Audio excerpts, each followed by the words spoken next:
বাংলাদেশ প্রবেশ করল পারমাণবিক শক্তির যুগে। দীর্ঘ প্রতীক্ষার পর বাস্তবে রূপ নিয়েছে দেশের প্রথম পারমাণবিক বিদ্যুৎ কেন্দ্র রূপপুর নিউক্লিয়ার পাওয়ার প্ল্যান্ট। শুরু হয়েছে নিউক্লিয়ার ফুয়েল লোডিং, যা বিদ্যুৎ উৎপাদনের পথে একটি ঐতিহাসিক মাইল ফলক।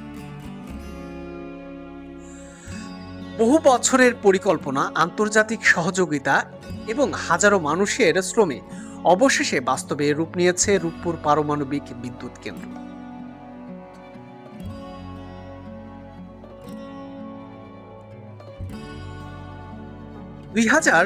সালে যার নির্মাণ কাজ শুরু হয়েছিল, আজ তা পৌঁছেছে উৎপাদনের দ্বার প্রান্তে। সম্প্রতি এই বিদ্যুৎ কেন্দ্রে শুরু হয়েছে নিউক্লিয়ার ফুয়েল লোডিং, যা একটি পারমাণবিক প্রকল্প চালুর সবচেয়ে গুরুত্বপূর্ণ ধাপগুলোর একটি। এর মাধ্যমে বাংলাদেশ আনুষ্ঠানিকভাবে পারমাণবিক শক্তির যুগে প্রবেশ করল। রাশিয়ার রাষ্ট্রীয় সংস্থা রোজাটমের সহযোগিতায় নির্মিত এই প্রকল্পে ব্যবহৃত হয়েছে আধুনিক VVER 1200 রিয়্যাক্ট প্রযুক্তি, যা নিরাপত্তা ও দক্ষতায় আন্তর্জাতিকভাবে স্বীকৃত।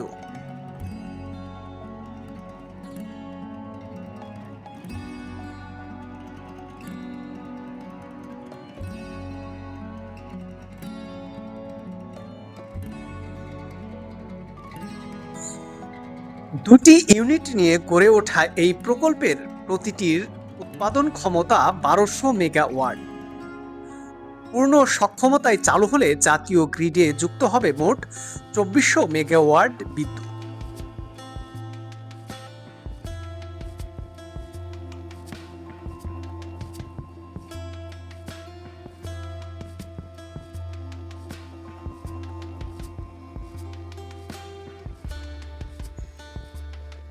বিশেষজ্ঞদের মতে ফুয়েল লোডিং এর পর ধাপে ধাপে পরীক্ষা সম্পন্ন করে 2026 সালের মধ্যেই পরীক্ষামূলক বিদ্যুৎ জাতীয় গ্রিডে যুক্ত হতে পারে, আর পূর্ণ সক্ষমতায় উৎপাদন শুরু হতে পারে 2027 মধ্যে।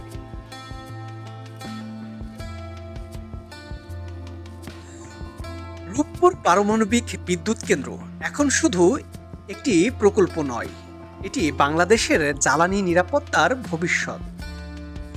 বিশেষজ্ঞরা বলছেন এই প্রকল্প দেশের বিদ্যুৎ খাতে স্থিতিশীলতা এবং দীর্ঘমেয়াদী সমাধান নিয়ে আসবে।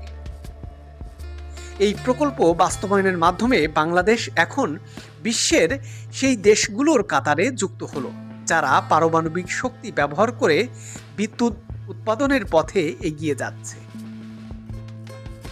তবে বিশেষজ্ঞরা বলছেন নিরাপত্তা, বর্জ্য ব্যবস্থাপনা এবং দীর্ঘমেয়াদী রক্ষণাবেক্ষণ এই বিষয়গুলোতে সর্বোচ্চ গুরুত্ব দিতে হবে।